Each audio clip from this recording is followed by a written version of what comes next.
always getting to know what you're doing, right? We'll make it up as we go along here. Yeah, all right. We call this group the staph infection and the antibiotic band for obvious reasons. We're short a couple of band members, but I think we can cover, so we'll do it. Short something else. There we go. Good? You ready? Kick us off, eh?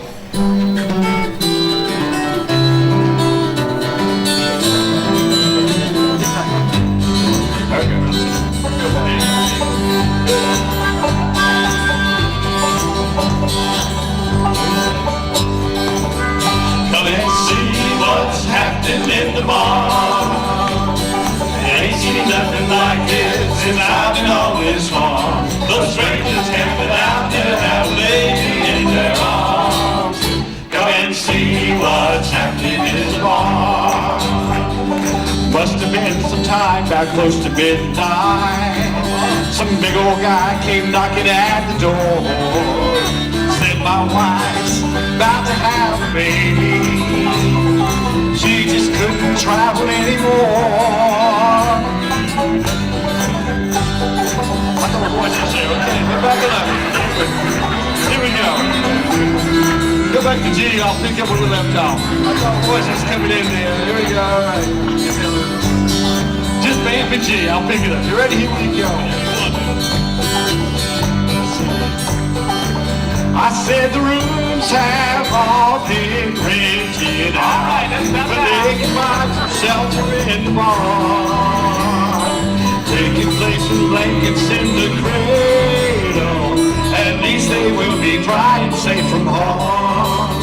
Come and see what's happening in the bar. Ain't seen nothing like it since I've been on this farm. Those strangers camping out there have a baby in their arms. Come and see what's happening in the bar. Ready for me now? I'm ready, baby. It's all you. Here we go. Anybody else? Sometime before dawn I was awakened. Light was shining through that window pane. A star as bright as moonlight was shining, and pretty music I could not explain. I ran downstairs to have a look around, and I tell you I could not believe my eyes. A crowd had gathered round that manger, and they were talking about God's next surprise. Come and see what's happening in the bar. Ain't seen nothing like it since I've been on this farm. And the strangers standing out there have a baby in their arms. Come and see what's happening in the bar. Alice.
somewhere.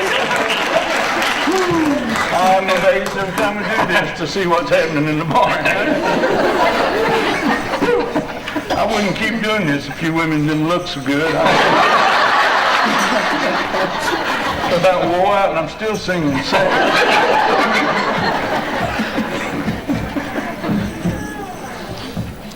We decided to try a new song this year, right?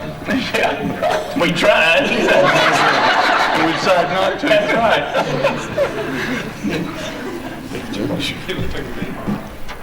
That's probably a good idea. It works best.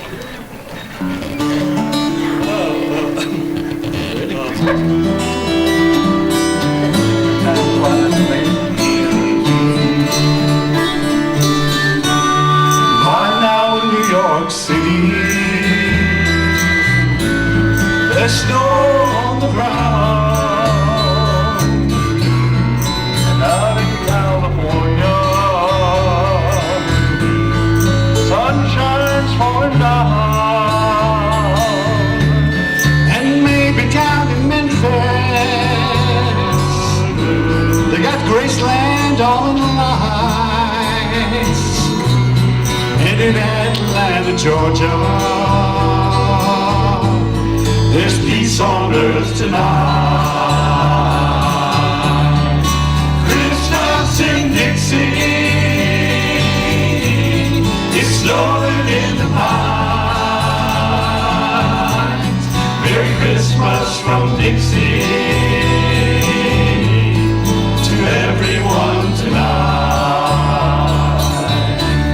It's windy in Chicago. The kids are out of school. Thank God. There's magic in Motown. The city's on the move. And in Jackson, Mississippi, to Charlotte, Carolina, and all across the nation, it's a peaceful Christmas time. Christmas in Dixie, it's snowing in the pines. Merry Christmas from Dixie to everyone tonight. Christmas in Dixie, it's snowing in the pines. Merry Christmas from Dixie to everyone tonight. From First Baptist Monroe, Georgia,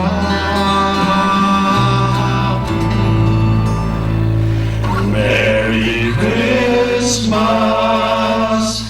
to us.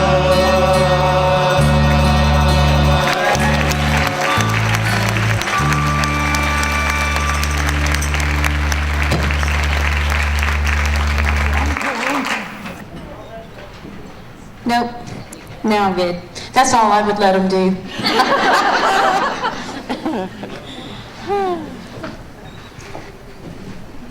At that age. You know, sometimes you just need to hear a message of hope and mixed with a healthy dose of redemption and second chances. And on this wonderful evening, we are lucky to hear a story full of all that and more. We have Ashley Smith Robinson. She's here to share her riveting story of how 10 years ago she became an unlikely angel to Brian Nichols, the Atlanta courthouse shooter. And since that fateful day, her life has been forever changed. She's been used of God to inspire the change in the hearts of countless others. Her story is the subject of her best-selling book, Unlikely Angel, and we have them for sale in the back. And the Hollywood motion picture Captive, portrayed by Kate Mara. It is our joy to have her as our featured guest on this special night. Please join me in welcoming an unlikely angel, Ashley.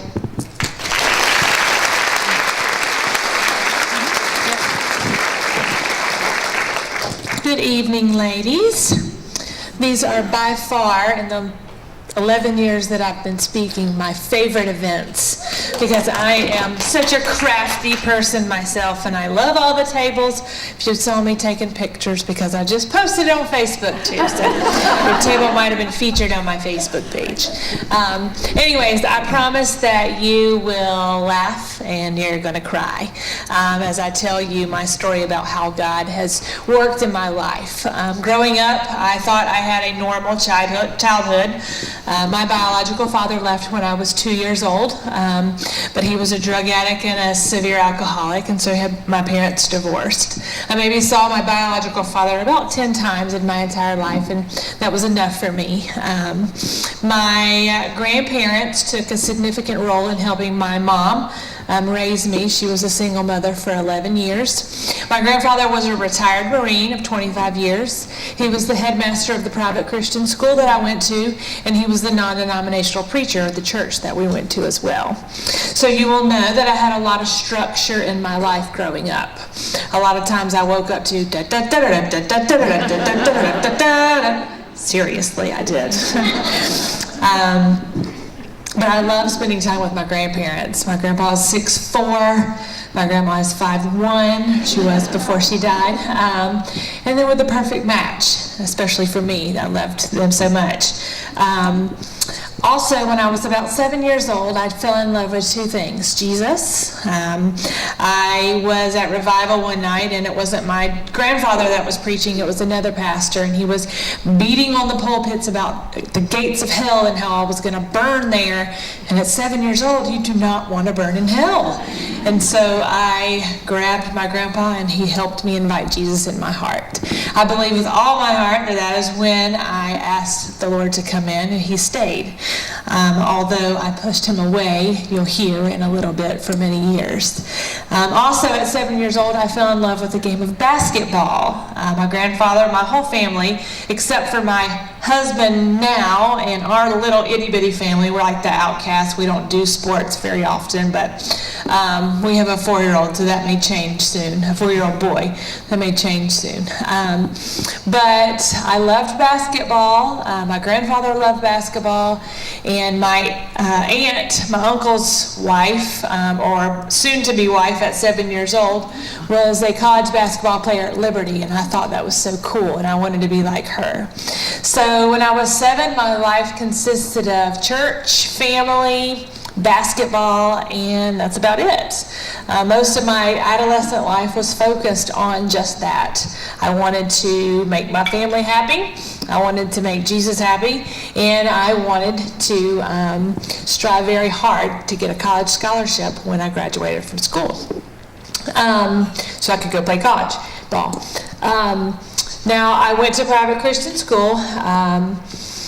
When I was 11 years old, my mom got remarried to a man that I did not care for too much. I just didn't like the fact that she was getting married again. Although he loved me very much, and I would probably consider him my father today, for many years I did not like him.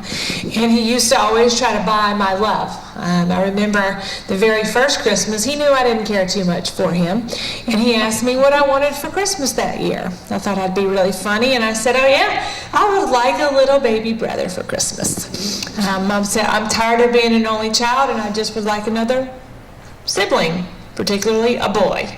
Well, needless to say, I got a pair of Nike tennis shoes for Christmas that year. But really, 9 months later, my little brother, Christian, was born. And the coolest thing for me was I got to name him after my favorite basketball player. 9 months and 3 weeks after my little brother was born, my little sister was born, and I did not ask for her. As a matter of fact, we needed to put her back when she came out. But I'm telling you guys that so you'll know that as a child, I had a good life. It was structured, I was loved unconditionally, and I had just about everything you can imagine or want. Every materialistic thing, I had it. I had the love, I had Jesus, I had family, I had good grades, I had everything you would want. But when I turned 13 and 14 years old, of course, my life was changing. I got this new stepfather. I didn't spend a whole lot of time with my grandparents anymore, or as much as I had before, because we had a new little family. And my family also saw that I was beginning to get a lot of exposure in basketball, and they wanted me to get more exposure so that I could get good schools to look at me for college. And so I transferred out of the private Christian school that I went to as well and went to a public school. So all of this changing at one time. I went to public school. I made the varsity basketball team in the 9th grade. I did really well for the 3 years. And summer before my senior year, the scouts were there. They were going to offer me a scholarship. Everything that I had dreamed and worked for so long. Almost 10 years I worked for it. But I still felt like something was missing in my life, and I didn't know what it was. But I thought I had found it when the coolest girl in school came up to me and she said, "Hey, we're going to be seniors this year, and we're going to have parties all summer long, and we're going to have a great time, and we just want to party it up, and we want you to be a part of it." Well, I thought, oh my goodness, I have totally arrived now. The only thing I was missing was being the most popular girl in school too. And so I can maybe achieve this also. Well, I began to go to those parties, and I began to realize that these kids were rolling around the ground and laughing and acting a fool, and I couldn't figure out what was so funny, until I began to smell this really funny smell. And I began to realize that the kids were either high, stoned, or drunk on something. And me being from the family that I came from, knowing that God was the way and I was supposed to stay away from that, I cringed a little, but then Satan sat very boldly on my other shoulder and said, "But look, they are having so much fun.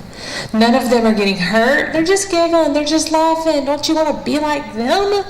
And you know what? It's not even about being like them. It's the decision that I made to start participating in all of those activities. I began to get high just about every day there was my senior year. I played every basketball game there was high, and although I still scored a magnificent amount of points and I still played very well, my attitude began to change. And I began to be very volatile, very angry, and very rude to my teammates, my family afterwards, my coaches, everyone around.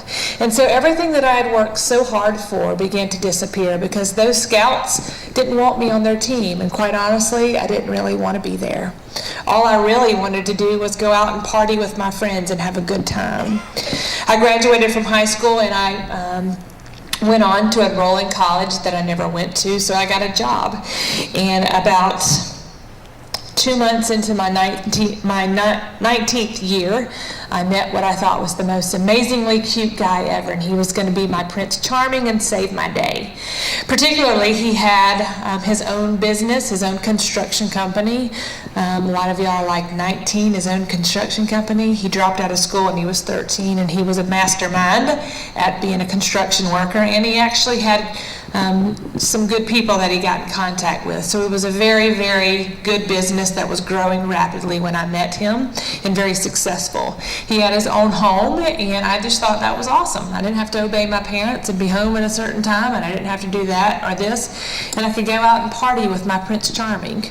Well, that went on for about 10 months, and 10 months after our relationship had started, of course, I had moved in with him in the first month of us dating, and I got really sick one morning, and I got sick the next morning, and we're all ladies in here, we know that I'm about to say I went to the doctor, and he told me I was going to have a baby.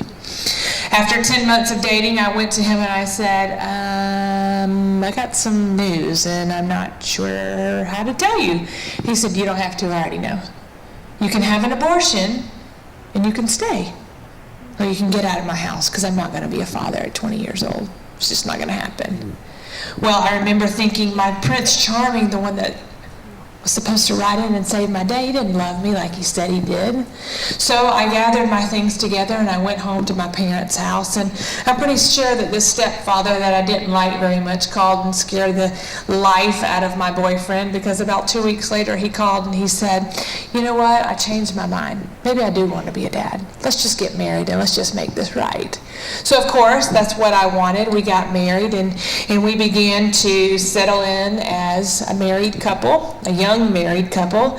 My daughter was born 10 weeks early, not because of anything I did, just because that's the way my body is. My 4-year-old son was almost born early, but we did a procedure to stop that. So when she was born, she was 2 pounds, 14 and a half ounces. And I remember looking at her thinking, wow, God gave me that little tiny precious baby.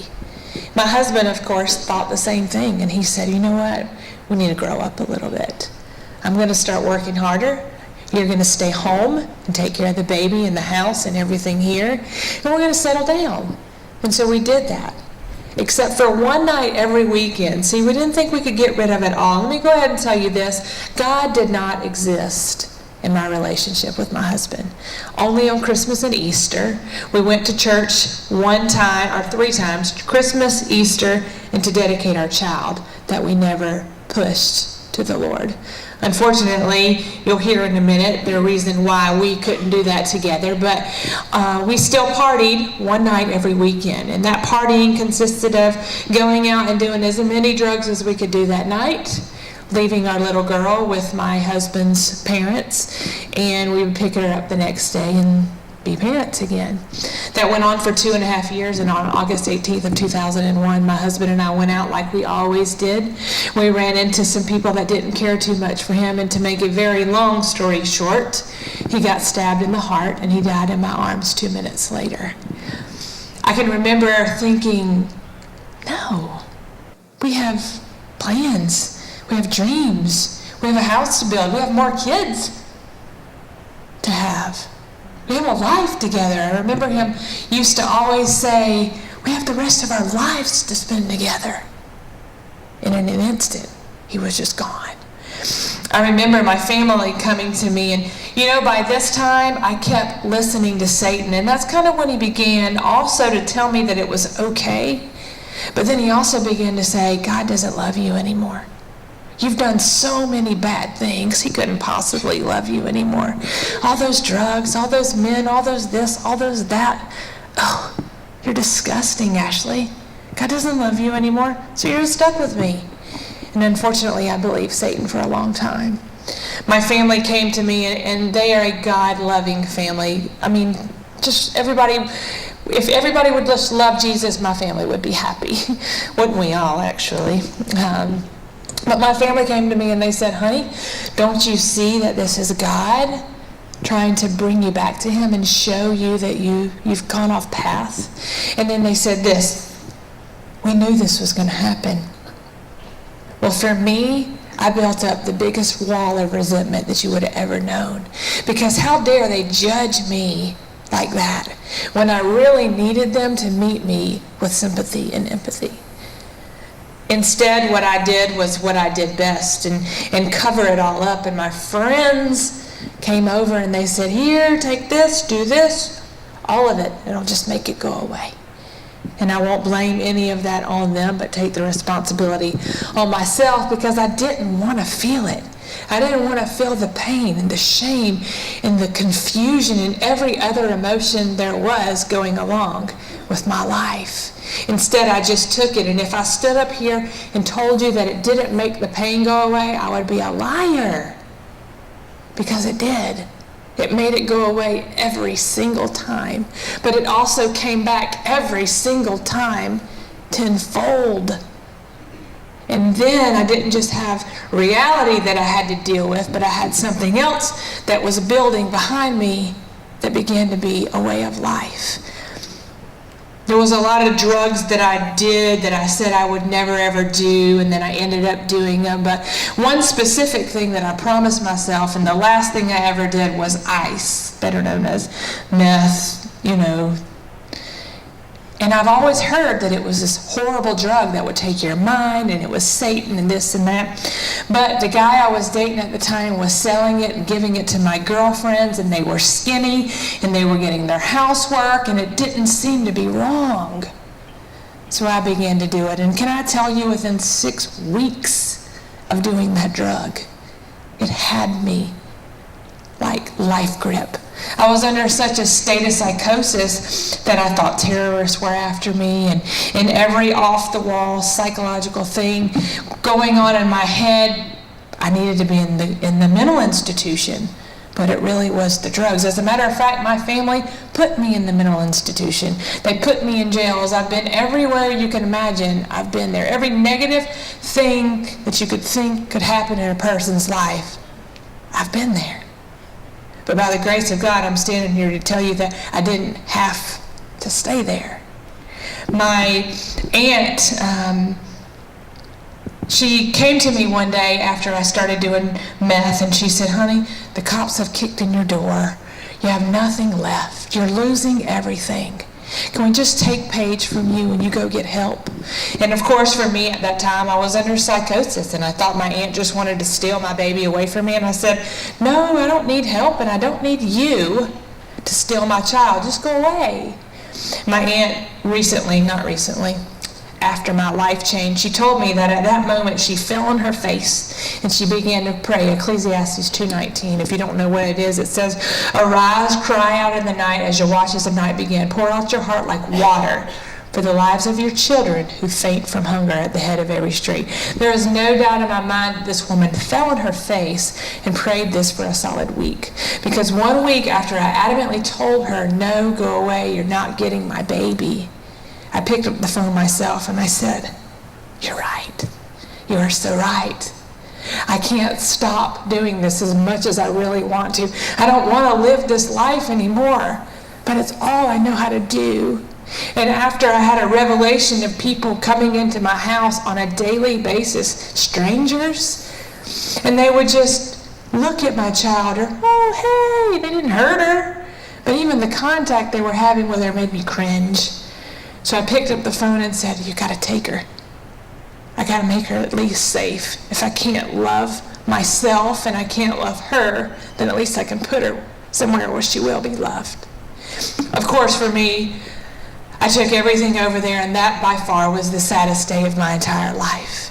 Because I knew that I had chosen drugs over this one precious child that just wanted to be loved by her mom.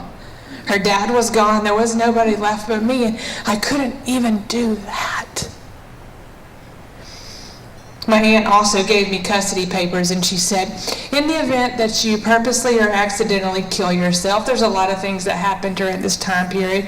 I got in a serious car accident and a bunch of other things. If you want to know all the details, you'll have to get the book, because I would be up here for all night long telling you. But you can have all those details. But my aunt presented me with custody papers, and it said, "If you complete a rehab program and hold down a stable home, you can have her back." That's what I wanted. I wanted her back. But I didn't know how to get there. See, Satan kept telling me, "There's no hope. God doesn't love you. You're never going to get her back. This is where you belong." And unfortunately, I believed him. I went to 2 different rehab centers, not because I needed help, but because my aunt said I had to, and the custody papers said I had to. It wasn't that I went to the rehab where I thought I needed help until my family, who had opened me with welcome arms every holiday, birthday, any event that we had as a family, they would welcome me with open arms, even though they knew I was high as a kite every time. This particular year, my aunt called me about 2 hours before Christmas morning began, and she said, "I love you, but do not come, because I don't want you here. We can't see you like this anymore." Well, by far, another sad day in my life. I spent Christmas by myself at Waffle House while my family, instead of celebrating Christmas, mourned because I wasn't there. Thankfully, I went away to rehab another couple weeks later because I needed help, and I knew I needed to go get it. I spent 4 months in a rehab program, and that's where I began to talk to God. I didn't begin to listen to God, but I began to talk to God. And I began to say, well, God, if you're still there, I need you to do this, and this, and this. And if you just do everything this way, then everything will work out for me. Well, I got out of rehab 4 months later, and I moved everything about me, my location. I moved from Augusta to Atlanta. My mom had gotten divorced and remarried, and so I moved in with her up in Atlanta. I got a job, a car. Life started to be up for me. I stayed clean for 4 months. I visited with Paige every weekend, but I left God in rehab. And I began to do things by myself again. And then I went home to visit with Paige once in Augusta, and I ran into some old friends of mine, and I wanted to tell them how great my life was and how they could be just like me if they did what I did. But I wasn't strong because they said, well, why don't you do this? And I relapsed for 7 months, and it was miserable because for 4 months, I had felt God's love. For 4 months, I had been peaceful. For 4 months, I knew that life that I wanted was attainable, and I was reaching it, but I lost it all during those 7 months. On February 7th of 2005, I went home to Augusta once again to visit with Paige. I was beaten down. I was broken. I was so tired of just living. Here I was, this lonely widow drug addict mom. Didn't know where to go. When my aunt invited me home, my cousin was getting married, and she had been my best friend for many years, but she had also created distance between us because of my actions. And this particular day, she had gotten engaged to, and she said, I love you, and I'm still wanting you to be in my wedding, if you will. And I remember going, wow, you'll still have me? And she said, yes, because I love you. And my aunt looked at me and she said, honey, if you turn from your ways, we'll be doing this for you one day. And Paige will have her mommy and a new daddy. And you can live happily ever after too. And for that one moment, I had a tiny mustard seed of hope that maybe she was right. The next day she said, we're going to go to church and you need to come with us. And I said, I am not going to church.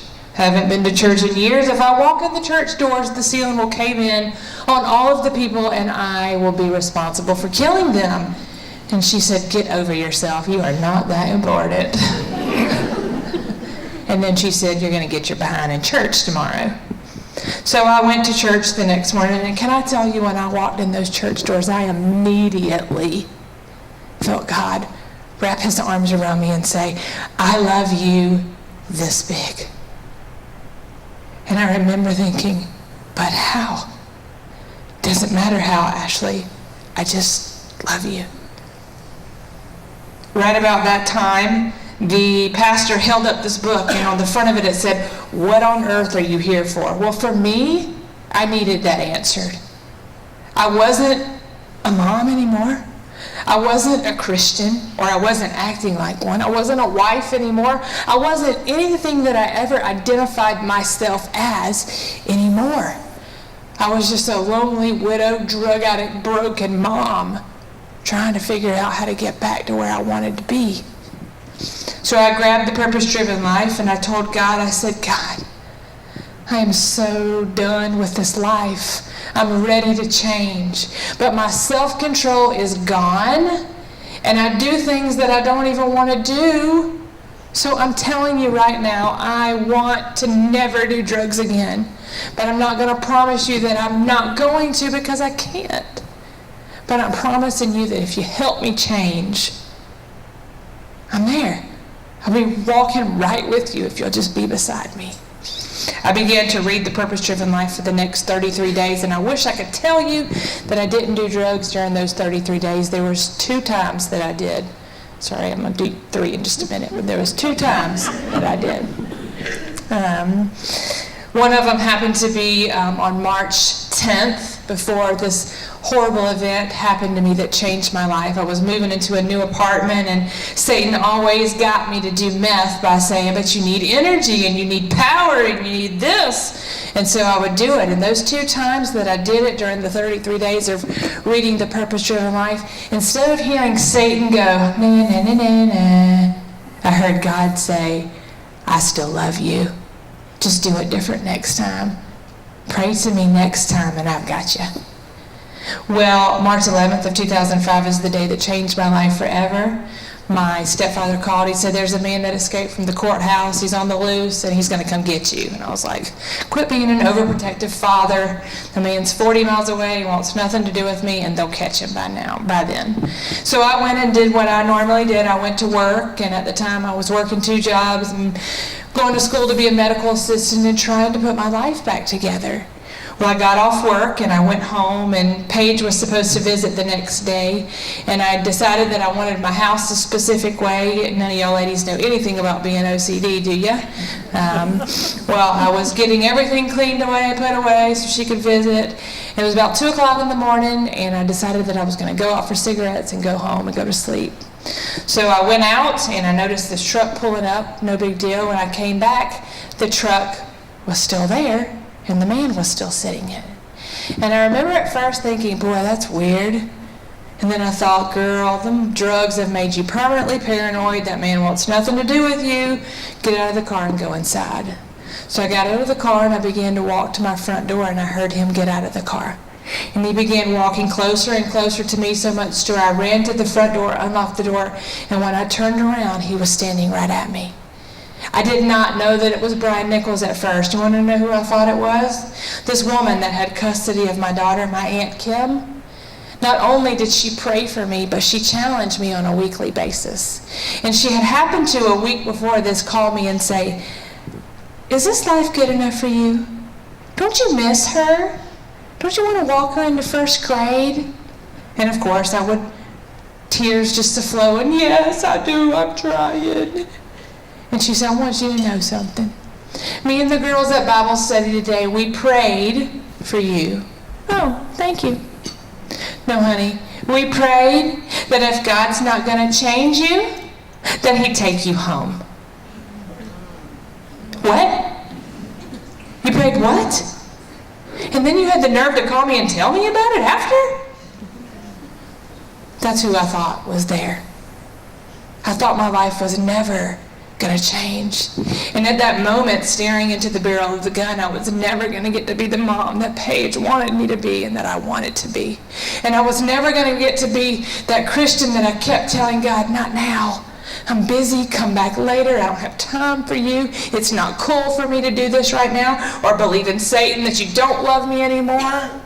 Doesn't matter the reason, it's not even going to happen for me anymore, because I'm going to die right now. Well, Brian Nichols grabbed me and took me in the house and asked me if I knew who he was. And after about 45 minutes, I realized who he was. I began to scream and say, please don't hurt me. And he said, if you shut up, I won't hurt you.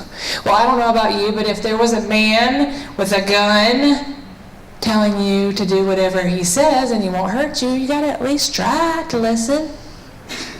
So I decided that I was going to do everything that he said, and I put in my mind that there was a possibility that I would be raped and beaten, and if I could just crawl out of there alive at one point, maybe God would put my life back together. Brian Nichols asked me within about an hour and a half or 2 hours of being in my apartment. After many, many other things happened, once again, you'll have to read to know all the details, but he asked me if I had any weed. I don't know if I just look like your typical dopehead or what. Well, he said, do you got some weed? And I knew that I had had some meth from the night before. I told you I had meth from the night before, and I had put it in a place where if he ransacked my house, he would find it. And if I knew that I didn't tell him where it was or that I had it and he found it, it would just be bad. So I told him that I had it. And he said, perfect, let me do that. I laid it out for him. He said, 3 times. There's that 3 again. Do you want to do this with me? How about you do this with me? Why don't you do this with me? And nobody can tell me any different that Jesus Christ took the body of Brian Nichols at that moment And he was asking me, do you want me to change your life? Or are you ready to come home? Because if you want me to change your life, don't do those drugs. But if you want to come home, you go ahead. And I looked at Brian Nichols and I said, whether I've got 5 minutes to live or whether I've got 50 years to live, I will never touch those drugs again. You see, 5 minutes of a new life, even if 5 minutes was all I had, 5 minutes of a new life would have been better than the life that I was living. And I wanted to at least once in my life had said no. Because if I was going to die, I was going to meet Jesus without drugs in my nose and with at least one time making the choice he wanted me to make. I've not touched drugs, legal drugs, since the day before Brian Nichols came in my life. And you know what? I began to realize during the next several hours that Ashley Smith wasn't in control, and neither was Brian Nichols.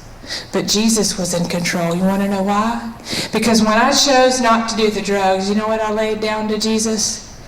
Everything. The world tells us we have to look a certain way and we have to act a certain way and we have to do all this before we could be loved or we can step foot in the church. Or, the world tells us a lot of foreign, wrong things. Satan lies to us. But what I learned that night was that Jesus will meet me wherever I need him to meet me. And at that moment, I needed him to meet me at the gates of hell. Because that's where I was standing, beating there, knocking, let me in. And God said, you don't belong there. You belong with me. And you're finally ready to give me your hell. You're finally ready to give it to me. God immediately began to change my life. And as you all know, 7 hours after I began to get held hostage, Brian Nichols looked at me, a man that had killed 4 people, looked at me and he said, what time do you need to leave? He knew that I was supposed to visit with my daughter the next day. And I looked at my watch and I said, now? Now looks like a great time for me to leave. What God also gave me that night was the eyes of Jesus. I began to realize that Brian Nichols was a sinner saved by God's grace, the same way I was. And all the world likes to categorize sin and say that, oh, this is okay, but that's okay, but sin is sin. Brian Nichols brutally murdered 4 people. I know what that feels like. I know what it feels like to have somebody rip your family apart. It happened to me. But what he did in God's eyes was no different than me choosing drugs over my daughter, or me doing many of the things that I did. And I began to realize that 2 of God's children were in my apartment that night. We were both fighting spiritual warfares. Brian Nichols looked at me and he said, they're going to kill me for what I did. And I said, you don't know what they're going to do. Of course, I walked out of my apartment the next day. After he said I could, I called the police and it was busy 30 times. I'm like, come on, I got something important to tell you. The police came eventually, and on the front page of the Atlanta Journal-Constitution the next day, if you don't remember, was a full-page picture of me. And it said, an angel sent from God. And I was like, holy cow. Where's a rock to hide under? I didn't tell you the story of an angel sent from God. I told you the story of a very broken woman that desperately wanted to be changed and that was finally ready for God to change me. And you know what he did? He changed me from the inside out. He wiped my slate clean and he said, now go do what I ask you to do. I struggled for a long time thinking, God, why did 4 well-respected, important, lovely, can't even say enough good about these people that were murdered? Why did they die? And the lonely widow drug addict mom lives? You're going to have to explain this to me, God. After several months of reading into God's word and trying to figure out why he chose to save me, the only thing that me and my family could come up with was something really big. God knew that I would go tell the world that he changed me. Ashley Smith did absolutely nothing in her apartment that night, but finally give God my everything. The good, the bad, the ugly, and he has changed me ever since that day. He began his work 33 days, many years, probably days before that, who knows. But what I've done in the 11 years since then, I believe that when I die, God will say, well done. I won't be that vague and leave you hanging there, but I'll tell you that I go around and I speak just like this to women's places, teenagers, wherever anybody wants me to go. I will shout it from the rooftops that God changed me. I went back to school and I became an x-ray tech, and just because things in my life started happening good doesn't mean I haven't had challenges. 3 years after Brian Nichols held me hostage, my best friend, the one that I call Mom, she went to heaven to be with Jesus. If you want to know, that was hard, because that was only the second time I had dealt with the death of someone I loved very much. And instead of burying myself and my sorrows and my emotions in drugs, this time I buried it in the Bible with Jesus. And when my mom looked at me and she said, honey, I'm done fighting, and God gave me cancer because he knew what it was going to take to bring me back to him. Yeah, you heard that right. My mom knew that cancer was her way back to Jesus. And when she said that to me, I'm like, that's grace. That is God's grace. To look at her and say, I love you. Just make sure my house is clean when I get there, okay? And I know she will. Matter of fact, I won't have the house on the big hill in heaven. I'm going to have the one right inside the gate. I'm like, woo, I made it. Woo, I made it. I have Paige, who is 16 years old, a stepdaughter named Riley, who's 14, and I have the most precious 4-year-old little boy ever. My husband and I have been married for 8 years, but that in itself is another miracle story. I don't have a whole lot more time to share with you, but I'll tell you this. My husband was the meth dealer. And in 2004, he went away to federal penitentiary. And in 2005 is when God began to change me. In 2005, I sent him a copy of The Purpose-Driven Life and a Bible and my book. And I said, these books changed me. I don't want to be your girlfriend. I just want to be your friend. Maybe they'll help you. He came home in 2006, and he called me and he said, hey, I'm out. I'm like, good for you. Proud of you. Glad you're home. Can I take you out on a date? No. I don't think so. Come on, I'm different. Well, I'm glad you're different. But you be different in Gainesville, Georgia, because where he was, and I'll be different in Augusta. We don't belong back together. 6 months went by. Every month he called and asked me out. And every month it was no. Until one June, 6 months later, I was like, okay, fine. I will go out with you just to show you that we do not belong together. And we've been married for 8 years. And God has tremendously blessed our life. An unbelievable Father. If you don't know anything about forgiveness, you're looking at forgiveness. If you don't know anything about grace, you're looking at grace. Because God is in here. Before I speak all the time, I just ask God, take me out of myself. I have nothing good to say, but maybe something you have to say will speak to these white ladies or whoever it is. Let me challenge you this. You all have a story to tell. Maybe you haven't dealt with addiction to drugs. Maybe you haven't been held hostage. I hope not. But maybe there's another one in here. Bottom line is this. We all have a story. My story might not help anyone here, although I hope it does, because that's why I do it. But if you tell your story to somebody else, it might help change people's lives. We're all struggling with something. I hate to break it to you, but we have not all arrived, and if we have, we don't need God anymore. So I never want to arrive until I hear those horns and Jesus is coming to get me, because then I've stopped growing. But tell your story. Let me also tell you this, and I'll close by telling you that there is nothing you can do to make God not love you. For a long time, I believed everything I did. But the Bible says the gift is free. We can't earn it. There's nothing we can do to deserve it, because we don't deserve it. But he died on the cross for you. No shame, no guilt, no emotion, nothing you can do to make him not love you. You as ladies can make a huge difference in the world.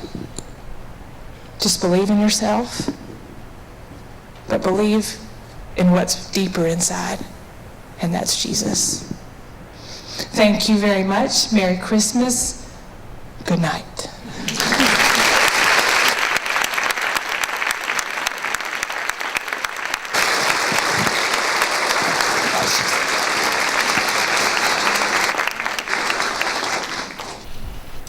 What an amazing story.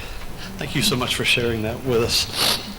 One of the things I love about this event every year is it just kind of helps us to kind of tune our hearts in preparation for the Advent season. And if we're not careful, the Advent season can become so full of busyness and things that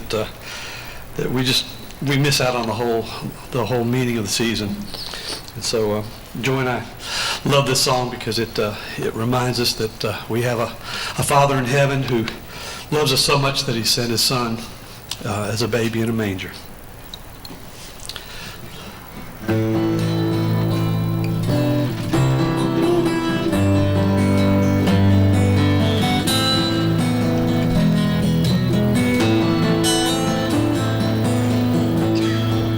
Mary, did you know your baby boy would one day walk on water? Mary, did you know your baby boy would save our sons and daughters? Did you know that your baby boy has come to make you new?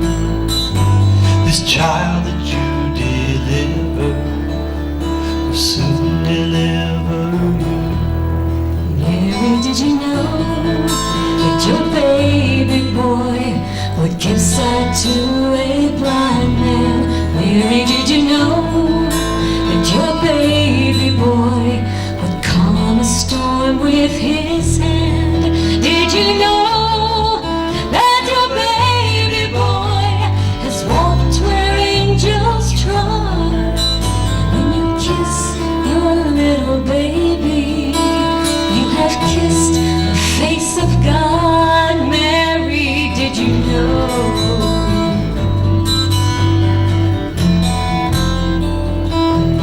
Mary, did you know?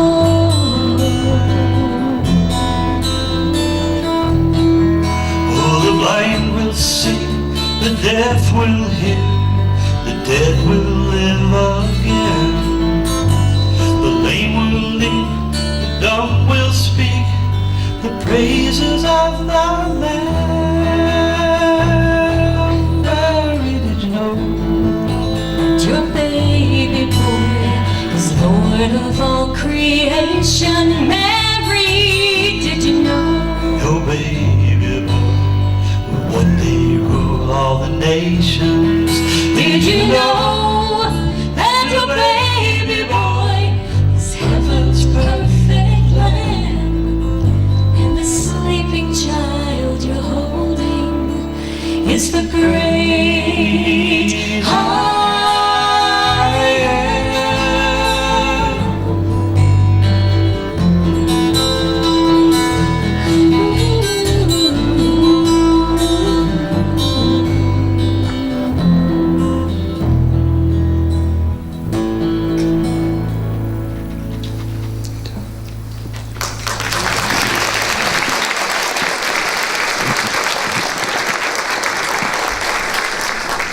Mary, did you know the child that you delivered will soon deliver you? What a story of deliverance tonight. Let's give one more great round of applause for Ashley. What a joy to hear the story behind the story and how powerful. Let me remind you that when we're done tonight, Ashley will be in the back to my left, to your right. Just to meet her. Also, copies of her books will be available there, where, as she said, you can get the rest of the story. What a marvelous opportunity to begin to spread the light in this Christmas season, as we're doing that just now. To remind us that Jesus says, I have come that you might have light. And that light shines into the darkness, even the kind of darkness that was talked about tonight. It's never too dark for the light of the world. Won't y'all join us as we sing for the first time this year, that Silent Night.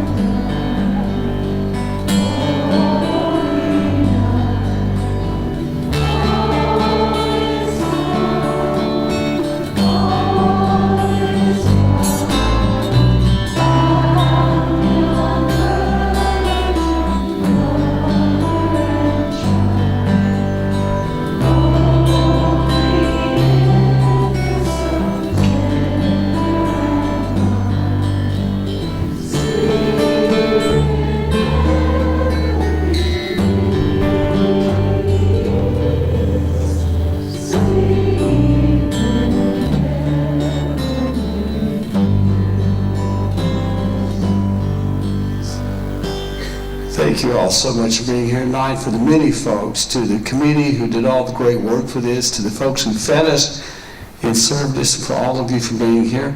Lisa, any practical words before we get ready to leave tonight? We just want to thank you all for coming and for enjoying this evening. And thank you, Ashley. Remember the books in the back. She'll be there to sign them. And also, ladies, give the men time to find your keys and find your car. We've only lost 2 over the years. So just feel free to help the hostess kind of clean up the table if you want. Give the men time to get your cars. And please wait until the cars are mostly gone before you start pulling up and packing up your stuff. Thank you. Thank you. Let's say a word of grace and benediction from this place. Father, for the gift of life that comes to us through your Son, we give you thanks. And for the powerful, powerful testimony we have heard tonight. There is something so strong about telling the story that this is what God has done in me and through me. And I thank you for the courage and, Lord, for the grace that Ashley has shown us tonight. Let it inspire us as we go from this place. In Christ's name I pray. Amen.